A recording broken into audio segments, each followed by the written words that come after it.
కనుమ గురించి తెలుసుకున్న తర్వాత నేను పండుగలను ఇంతకు ముందులా చూడలేను. కనుమ అనేది కేవలం పండుగ కాదు, ఇది మన ప్రియమాన పశువులను, అవి మన జీవితాలకు తెచ్చే ఆశీర్వాదాలను మనస్ఫూర్తిగా జరుపుకోవడం.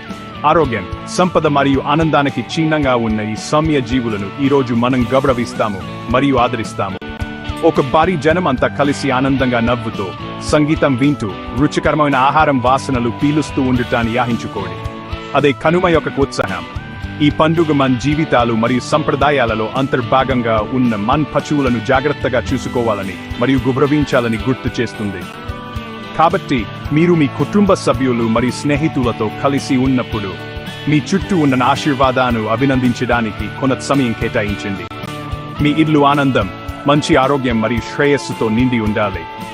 ఈ కనుమ పండుగను పరయం మరియు ఆనందాన్ని అన్ని చోట్ల వ్యాపింపజేస్తూ గుర్తుండిపోయేలా చేసుకుందాం.